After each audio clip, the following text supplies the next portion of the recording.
રાજ્ય સરકારમાં મંત્રી એવા કનુભાઈ દેસાઈએ કોળી સમાજને લઈ અને વિવાદિત નિવેદન આપ્યું છે। ત્યારે કોળી સમાજમાં અત્યારે ભારોભાર આક્રોશ જોવા મળી રહ્યો છે। નાણામંત્રી કનુ દેસાઈ કે જેઓએ આ નિવેદન આપ્યું છે, આ નિવેદનથી લઈ અને કોળી સમાજ અત્યારે લાલઘૂમ જોવા મળી રહ્યો છે।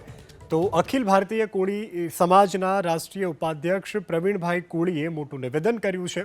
કોળી સમાજના રાષ્ટ્રીય ઉપાધ્યક્ષ છે પ્રવીણભાઈ, જેઓનું નિવેદન કેબિનેટ મંત્રી કનુભાઈ દેસાઈએ કોળી સમાજ પર ટિપ્પણી કરતા અમારો સમાજ રોષમાં છે, ભાજપ હાઈકમાન્ડ કેમ ચૂપ છે તેવો પણ તેઓએ સવાલ કર્યો છે।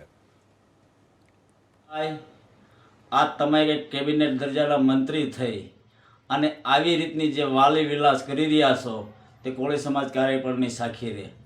આના પરિણામ કનુભાઈ તમારે ભોગવવાના જ રહેશે ટૂંક સમયોના અંદર, કેમ કે કોળી સમાજ જાગૃત છે, હરેક વાતની અંદર એક્શન લેશે।